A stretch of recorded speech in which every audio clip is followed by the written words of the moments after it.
I look at your IQ as being your raw processing power and ability to connect disparate ideas. So ideas that don't necessarily have anything to do with each other, you kind of make a connection between them and you pull that together into some kind of belief or worldview or concept or invention or whatever. And then education or knowledge are like the nodes, the number of nodes that you have to pull from. So, and if you're somebody that has high knowledge and low IQ, then you just know a bunch of facts. But they don't mean anything in terms of being useful. They're I just, know what you mean. right? Yeah. But and if you have a high IQ and no inputs, then you can solve problems and whatever, but like you're severely limited in your potential. Which a lot of people probably do. There's a lot of people who probably do have a high IQ but haven't had opportunities to plug in those nodes. My question is more around how weighted IQ and knowledge are. And if you have a predetermined IQ, how much gap can you bridge by becoming educated? So I think there's limits. If you take someone of average intelligence, it doesn't matter how many books they read on theoretical physics, they're never going to be able to do that. You know what I'm saying? But an IQ is the least variable, right? It's it's the one that you're born. And IQ is just like raw problem solving abilities. A lot of IQ tests are like deductive reasoning, or like they'll take a shape, like a 3-dimensional shape, print it on a 2-dimensional paper, and you have to, based on that, pick like what the shape would look like from a different perspective. And so that's part of, like, there's no knowledge required. Everybody's looking at this, what does it look like from another perspective? You don't have to have any prerequisite knowledge to do that, but it's all about your ability to, I guess, think abstractly, solve problems, and then that's more like the raw thing, but I think about mathematics.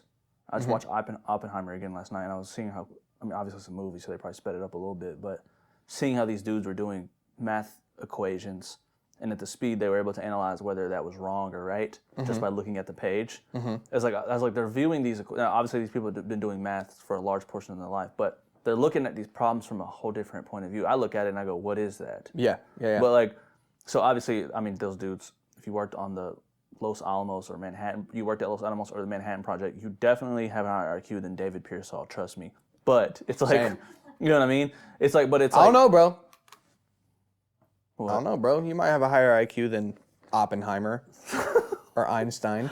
Well, he learned 6 languages. You've never taken a test, have you? He learned Dutch in less than 6 months, and I'm still learning Spanish, and I'm about a year and a half in. So I don't think, and that's, Dutch is like, Spanish is like Latin root, like English. I don't know what's wrong with me. But I think there's people in my life, people I know who know a lot about things and can make a very successful life, a very fulfilled life out of having a low IQ, but being ambitious enough to do certain things. Say, for instance, like you're a construction worker, which doesn't take, you know what I mean? You might not be the manager, you might not be the project manager or the engineer, but you can lead these people in a certain way. You can be the, head of construction, but like they can lead these people in a certain way just because their drive is outrageous. Well, the drive is them doing the thing and gaining the knowledge of the thing. Right. So they've built enough A-frames or enough, buildings and period. Yeah. Yeah, that they are the expert in that. Like you could bring in someone with a high IQ that's never built a house before, and this person is going to. I guess the question is, like, say you have two people with the same drive in construction, and one's IQ is much higher than the others. That's where. Oh yeah, the person with the high IQ definitely is going to be ahead. Do you think Christopher Nolan has a high IQ? I feel like he for sure does. Yeah, no way. No way. That's what I'm saying. It's like, it's kind of scary to think about that because it is the least variable, so it's like, it's harder to change your IQ, which is like, okay, are you set in stone for what you're going to be able to do in terms of like in your field? I think you are, but it's like, that's only one. It depends on the weighting. So like if IQ makes up 90% of the pie, and you only have, and education is only going to help you bridge, is only part of this 10%. You know what I'm saying?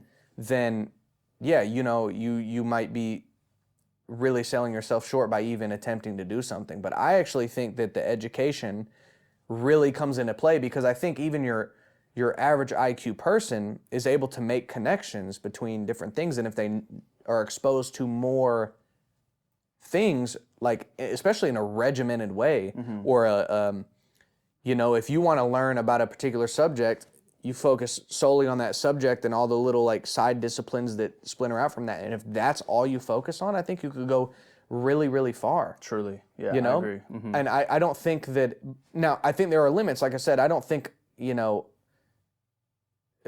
someone even with a pretty high IQ, but not like a nearing genius level IQ, could be a mathematician that, you know what I'm saying? I almost feel like there are certain skills that at the highest level, almost all of those people are like autistic, where they have a very, very narrow, high IQ, like, you know what I'm saying? And their brain just works in a different way.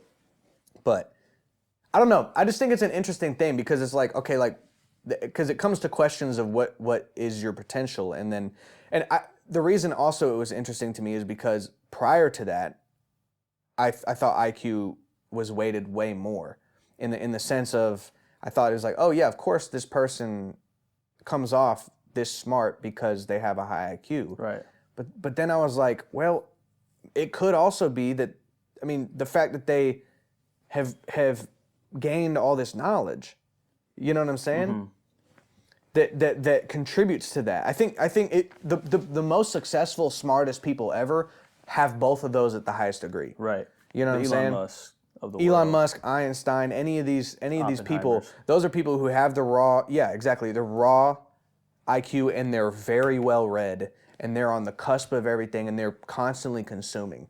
So that's you 100%, like 100% of those people are high IQ, high education. Yeah, baby, need top 5 when I'm done going mental. Yeah, I'm locked in, you can peep my credential, I'm in the lab all winter, all summer. Yeah, I went dumb, now I'm about to